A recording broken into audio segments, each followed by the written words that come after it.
Bine ai venit în ziua 2 din călătoria noastră de 28 de zile în magia recunoștinței.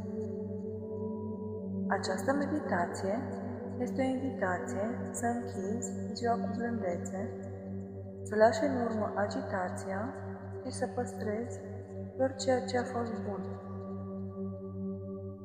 Nu trebuie să fie o zi perfectă. Este suficient să fie existat măcar un moment de lumină.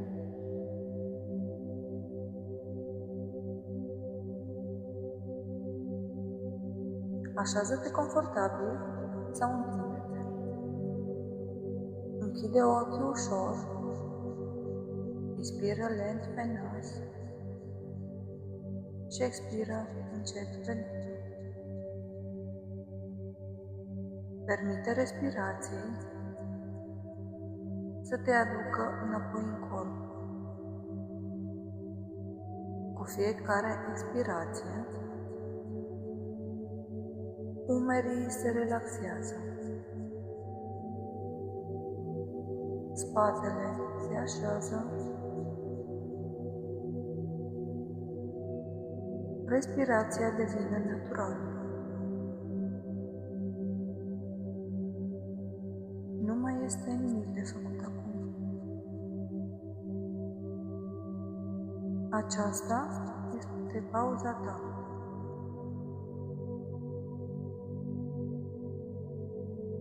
Adu-ți atenția în zona pieptului, în centrul inimii. Imaginează-ți acolo o lumină caldă și blândă. Nu forța nimic. Doar observă. Aceasta este energia recunoștinței. O stare care nu cere nimic, doar permite. Spune în gând, sunt aici, sunt prezent, respiră.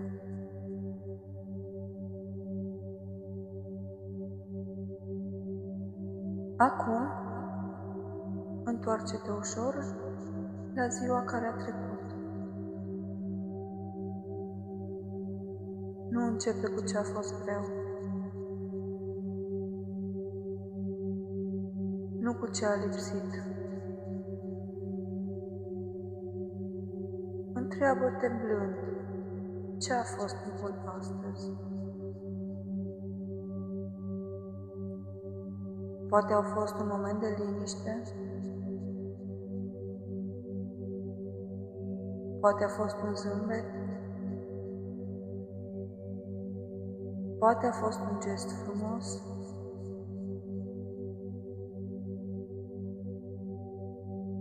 poate că a fost o conversație, sau poate că faptul că ai ajuns până aici.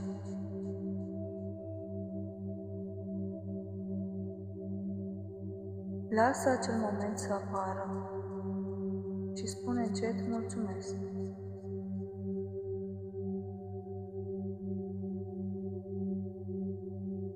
Alege acum cel mai frumos lucru din această zi.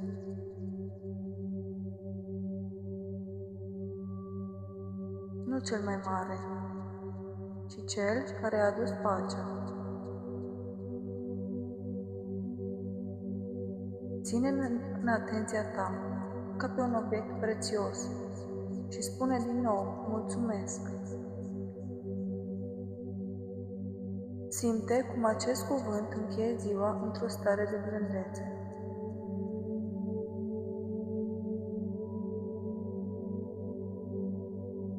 Imaginează-ți acum că înții în palmă o piatră. Poate este netedă, poate este rece sau caldă, poate este grea și stabilă,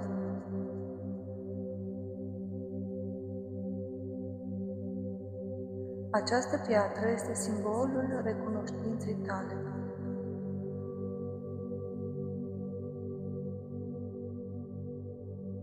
De fiecare dată când te conectezi cu ea, îți amintești că binele există, chiar și în zilele obișnuite. Spune în gând, aceasta este ancora mea. Aceasta este recunoștința mea. Respiră. Afirmații de seară. Ascultă și primește. Sunt recunoscătoare pentru această zi.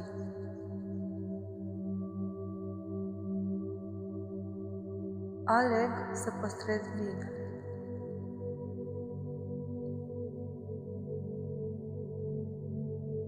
Aleg să adorm în pace.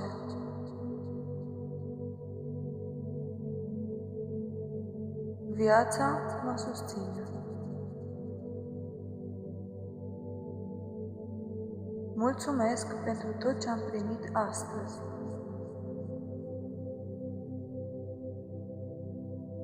Respirația ta devine mai lentă.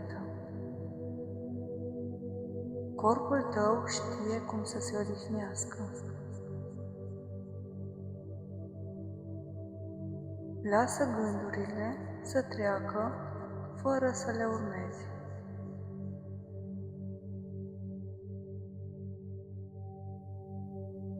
Imaginează-ți că această stare te învelește ca o pătură caldă.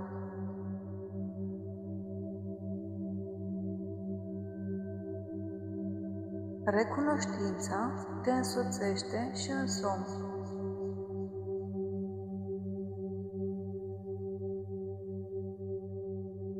În această seară, înainte de culcare, ia o piatră mică, ține-o în palmă.